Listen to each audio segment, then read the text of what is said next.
तो हम लोगों ने पिछले वीडियो में ये पढ़ा था कि साइकोट्रोपिक ड्रग्स में डिप्रेशन में कौन कौन से ड्रग्स आती है, स्टिमुलेंट में कौन कौन से ड्रग्स आती है। अब हम बात करते हैं कि डिप्रेशन में पहली क्लास आती है जिसके अंदर ट्रैंकुलाइजर, सिडेटिव्स और हाइप्नोटिक्स के बारे में अपन पढ़ेंगे। देखो बेसिकली इन तीनों के अंदर कॉमन ड्रग्स यूज में आती है, जैसे बार्बिचुरेट्स हो गई, बेंजियोडाइजेपिन्स हो गए, ये कॉमन ड्रग्स आती है। तो अब भाई तीन तीन नाम क्यों पढ़ा? ये तीनों नाम इसके डोज के अकॉर्डिंग पड़े हुए हैं। मतलब अगर किसी पर्सन की मेंटल एक्टिविटी जो है वो हाई हो रखी है और उस मेंटल एक्टिविटी को अपन अगर नॉर्मल लाना है तो उसके लिए हम लोग क्या करते हैं कि अगर इतने डोज में दे ताकि उसका मेंटल एक्टिविटी नॉर्मल हो जाए, तो उस कंडीशन में ड्रग्स का अपन जो नाम देते हैं वो नाम होता है ट्रैंकुलाइजर। अगर किसी पर्सन की मेंटल एक्टिविटी हाई हो रखी है और अपन उसे ऐसा ड्रग्स का डोज दें जो कि वो नॉर्मल से भी कम हो जाए उसकी मेंटल एक्टिविटी, तो ऐसे ड्रग्स क्लास को अपन नाम देते हैं सिडेटिव। और अगर इतना डोज दे दें कि वो पर्सन जो है वो सो ही जाए, उसकी कॉन्शियसनेस ही खत्म हो जाए, वो फुली अनकॉन्शियस हो जाए, तो ऐसे ड्रग को नाम देते हैं हाइप्नोटिक। तो बेसिकली ये तीनों ड्रग्स एक ही क्लास के अंदर होती है, बस तीनों को डोज के बेसिस पे अलग अलग जो है नाम दिया गया है। और तीनों के अंदर यही दो मेडिसिन आती है, बार्बिटूरेट्स और बेंजियोडाइजेपिन्स। ठीक है।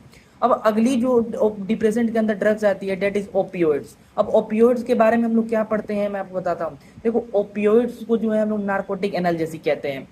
नार्कोटिक एनाल्जेसिक क्यों कहते हैं मैं आपको बताता हूँ। अगर हम फार्मेसी पे जाएं तो वहां पे दो तरह की ड्रग्स मिलती हैं।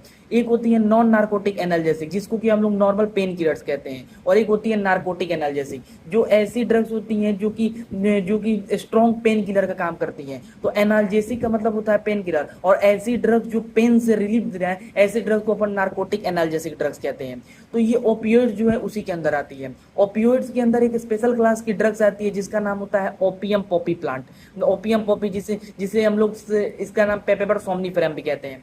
इसकी क्या होती है कि ये जो है बेसिकली ये ग्रो किया जाता है, जैसे अगर हम बात करें तो मध्य प्रदेश के जंगलों में, और यहाँ तक की बात करें तो ये राजस्थान के भी कुछ डिस्ट्रिक्ट जैसे झालावाड़ की तरफ ये ग्रो की जाती है।